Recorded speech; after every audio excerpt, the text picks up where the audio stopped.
नमस्कार साथियों, insight academy के इस डिजिटल प्लेटफॉर्म पर आप सभी का एक बार पुनः स्वागत है। जैसा कि ये मध्य प्रदेश ज्योग्राफी की लेक्चर सीरीज जो चल रही है उसमें हम अभी नदियों के बारे में चर्चा कर रहे हैं। नदियों से संबंधित ये तीसरा और आखिरी वीडियो है। इसके पहले हमने दो वीडियोज में गंगा नदी अफवाह तंत्र और नर्मदा नदी अफवाह तंत्र संबंधित जितनी भी नदियां हैं उनके बारे में विस्तार से चर्चा की हुई है। ठीक है, उन वीडियोज़ को आप एक्सेस कर सकते हैं प्लेलिस्ट के माध्यम से और देख सकते हैं। अगर आपको वीडियोज़ पसंद आते हैं तो कमेंट कीजिए, शेयर कीजिए, लाइक कीजिए और चैनल को सब्सक्राइब कर सकते हैं। चैनल को सब्सक्राइब करने के कारण आपको जो भी वीडियोज अपलोड होंगे उनका इंस्टेंटली नोटिफिकेशन मिलेगा और आप उनको क्या है देख सकते हैं। ठीक है, तो चालू करते हैं आज का वीडियो, जिसमें हम क्या पढ़ने वाले हैं अभी आज।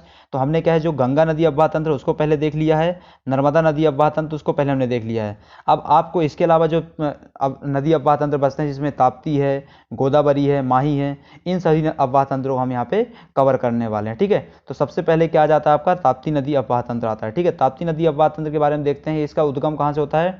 बैतूल जिले के सतपुड़ा पर्वत श्रेणी पर स्थित काली सिंध पहाड़ी से क्या होता है इसका उद्गम होता है। ठीक है, कहाँ? मुल्ताई में। बैतूल में कौन सा स्थान है? मुल्ताई है। ठीक है, वहाँ वो कहाँ, वहाँ पे भी कहाँ? काली सिंध पहाड़ी, वो कहाँ स्थित है? सतपुड़ा श्रेणी में स्थित है। ठीक है, तो इससे क्या होता है उसका उद्गम होता है। ठीक है, ये आपका क्या है यहाँ पे बैतूल जिला है, उसमें मुल्ताई उसका क्या है उद्गम स्थल है, जो कि सतपुड़ा पर्वत श्रेणी में पड़ेगा। इसका समापन कहाँ होता है? खंभात की खाड़ी में होता है, एस्चुरी बनाती है। इसके बारे में हमने डिस्कस किया हुआ है कि जो पूर्वी दिशा में नदियाँ प्रवाहित होती हैं देश के मैप के हिसाब से अगर आप देखें, पूर्वी दिशा में जो प्रवाहित होती हैं वो डेल्टा बनाती हैं, जो पश्चिमी दिशा में होती हैं सामान्य तौर पर एस्चुरी का निर्माण करती हैं।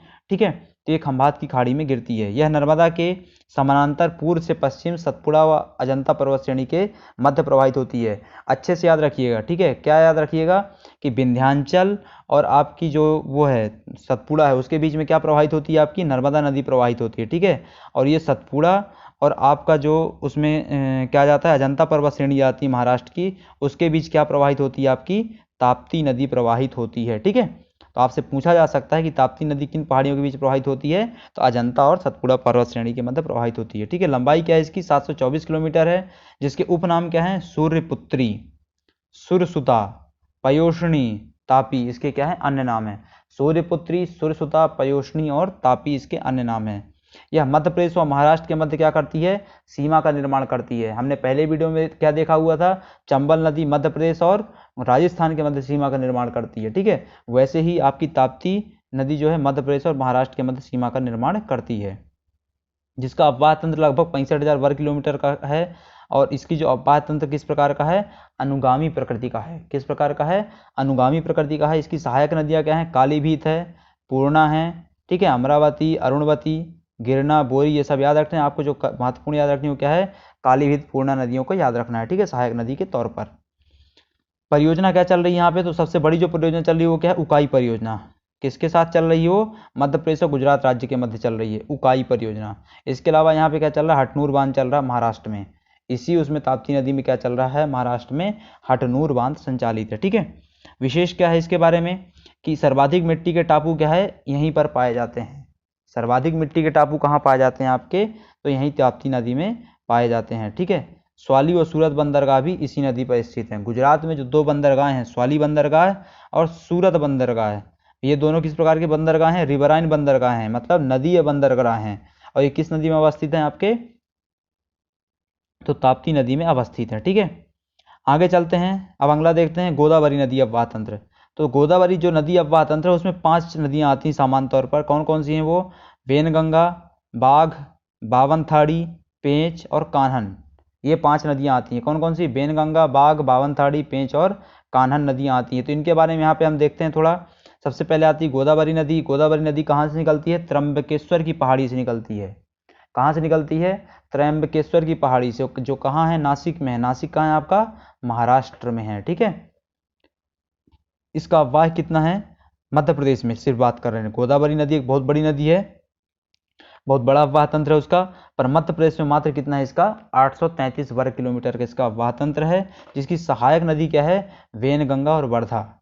क्या है इसकी सहायक नदी? प्रमुख सहायक नदी वेनगंगा और वर्धा। और यही वेनगंगा और वर्धा बाद में क्या मिलती हैं? बन करके मिलकर क्या बनाती है? पूर्णा नदी बनाती हैं। ठीक है, कौन सी? पूर्णा। आगे चलते हैं। सॉरी, प्राणहिता, पूर्णा नहीं, प्राणहिता नदी बनाती है। ठीक है, कौन सी बनाती है? प्राणहिता बनाती हैं।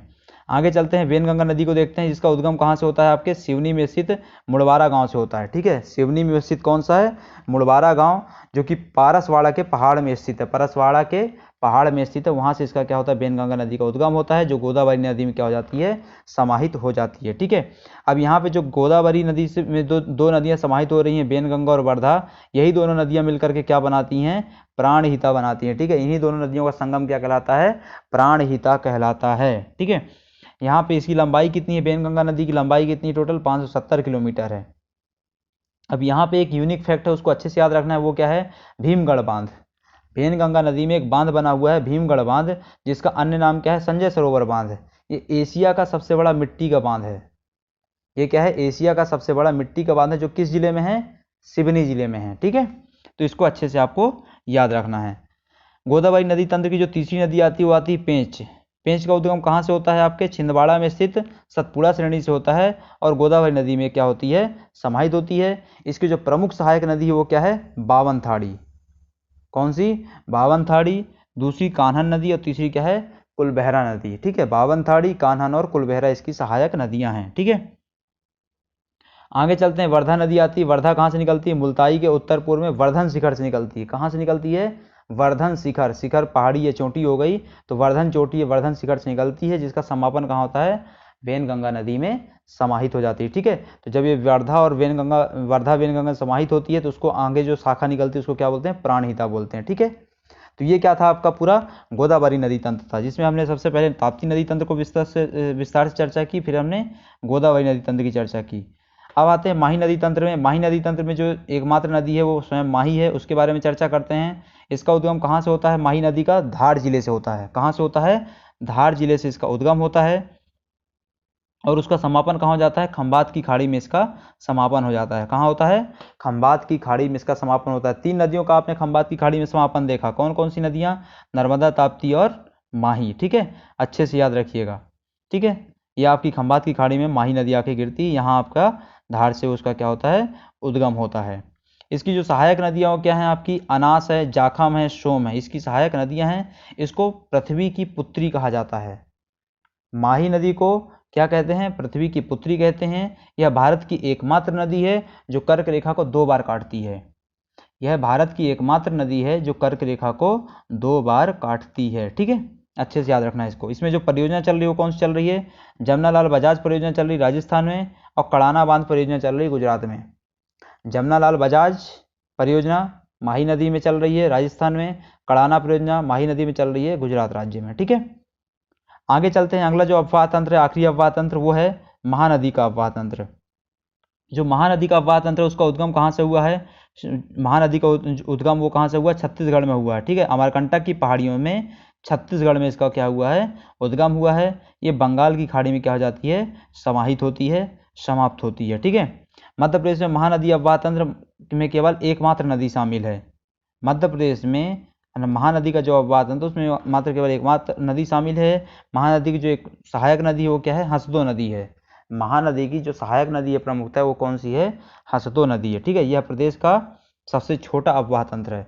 सबसे बड़ा क्या है, गंगा, और सबसे छोटा क्या है आपका, महानदी। ये कितना है, मात्र 154 वर्ग किलोमीटर का, 154 वर्ग किलोमीटर का अफवाह तंत्र है इसका। ठीक है, तो ये क्या था आपका, हमने सभी अफवाह तंत्रों को यहाँ पे जान लिया। ठीक है, पहले वीडियो में हमने जो नदियों से संबंधित जो पहला वीडियो था उसमें हमने क्या जाना था, गंगा नदी अफवाह तंत्र को।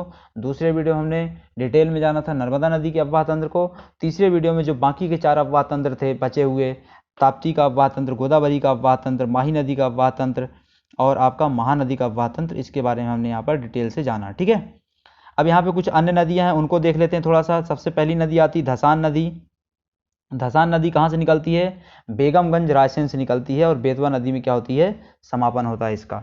बेगमगंज रायसेन से निकलती है और बेतवा नदी में इसका समापन होता है। वहीं दूसरी आती कूनो नदी। कूनो नदी शिवपुरी के पठार से निकलती है, चंबल में क्या होती है, समाहित होती है।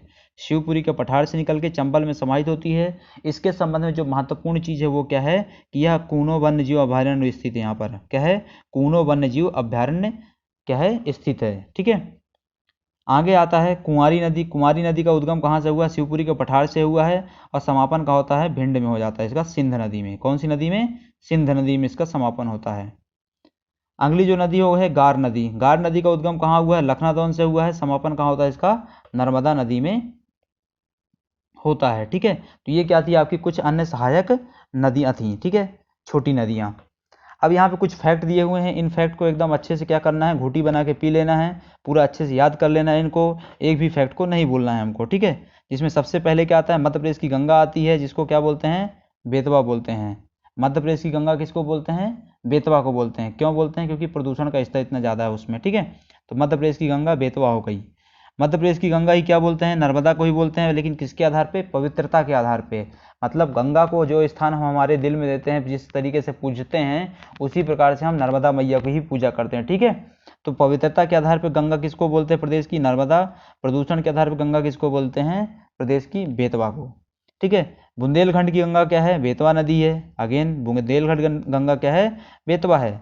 आदिवासियों की गंगा क्या है? माही नदी है। मालवा की गंगा क्या है? क्षिप्रा नदी है। ठीक है, और river of pleaser, river of pleaser मतलब खुशियों की नदी किसको बोलते हैं? नर्मदा नदी को बोला जाता है। रिवर ऑफ जॉय बोलना चाहिए इसको। ठीक है, रिवर ऑफ जॉय किसको बोलते हैं? नर्मदा नदी को ही बोलते हैं। और मध्य प्रदेश की सबसे सुंदर नदी का दर्जा किसको दिया गया है? आपके केन नदी को दिया गया है। किसको दिया गया है? केन नदी को प्रदेश की सबसे सुंदर नदी का दर्जा प्रदान किया गया है। ठीक है, तो ये आपका पूरा क्या था? नदी तंत्र था, नदी अववाह तंत्र था, जिसमें हमने सभी नदी अववाह तंत्रों को कवर किया। ठीक है, अगर आपको वीडियो पसंद आता है तो कमेंट कीजिए, शेयर कीजिए, लाइक कीजिए, दोस्तों के साथ साझा कर सकते हैं। ठीक है, और चैनल को सब्सक्राइब कीजिए। धन्यवाद।